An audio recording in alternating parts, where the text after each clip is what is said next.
I don't know, but you're telling us who you are symbolically in those introductory speeches by way of those items. And that's a fascinating thing. I wish I could be in every single lab. In fact, I resisted the temptation to kind of slip in the back door the other day, thinking that, students might not appreciate, might think I might be too nervous, but I really want to hear. And so I'll be able to listen, I'll be able to watch your speeches on tape, a few of you, and hear your speeches. I just heard a sigh. But communication can be personally transformative for you.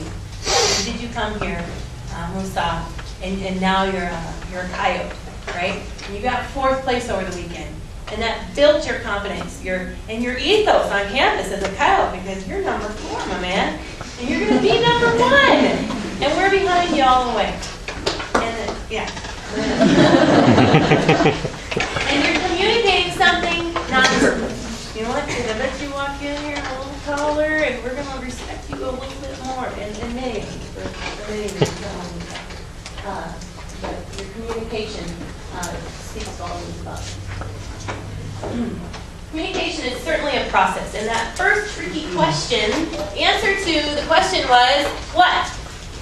It was smoke, it was fire, but from a communicative standpoint, what did we see? An indexical sign or iconic sign, and why? Put yourselves out there. Someone did the reading, right? Which one was it? It was indexical. Way to go. Why was it indexical?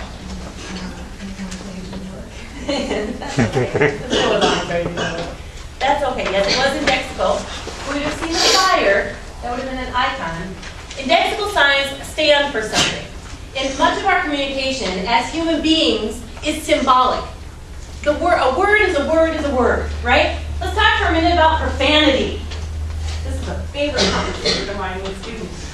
I don't care how old you are, it's funny. I have an 8-year-old little boy at home. Well, actually, he's in school right now.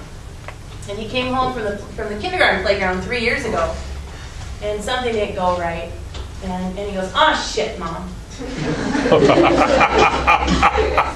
yeah, I'm serious. I almost cried.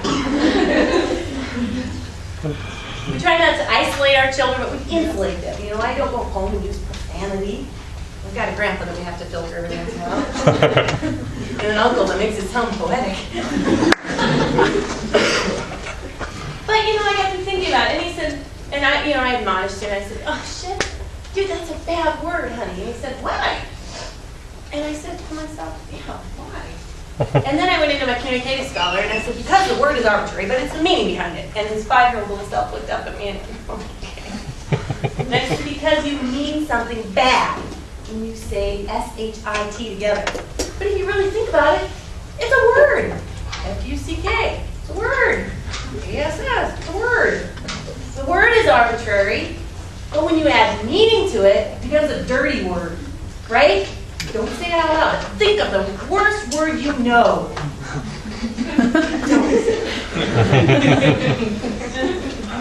Right now.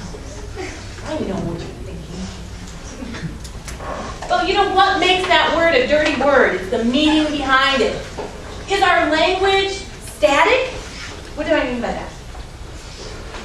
Does it not change? Heck no. Think of the word mother. What do you think of when I say mother? What do you think of when I say mother? What do you think of when I say mother?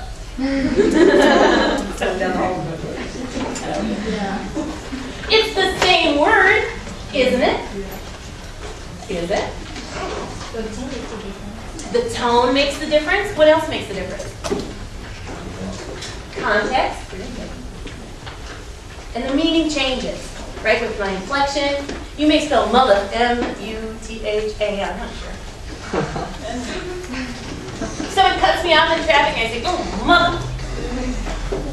You probably know what I mean. When my mom calls me, I say, "Yes, mother." I'm 35 years old when I'm saying yes, mother, still. That means something different, right? Or the very first time that I thought I was going to be a mother, that differently. And so, words change over time. Words change with meaning. You use words in a very different way. Will you use the same words that you use within your social circle, within my office? I hope not. Don't talk to your professors like you do your friends. Language is a very important element, communicative element, and we're going to study that in depth. There's a chapter devoted just to our use of language. Today we'll be talking about the power of words. But words can mean different things. Messages are building blocks of our communication, and many of those messages are comprised of verbal and nonverbal symbols. Our verbal is usually made up of our common set of language. Right? How many of you are bilingual, trilingual, can speak more than 3 languages even? You're trilingual back there? Nice. What do you speak? English, German, and Farsi. English, German, and? Farsi. You'll have to say that. Farsi is the Persian language. Nice. And how is it that you acquired knowledge of these languages? I grew up in Germany. My father's Iranian. Nice.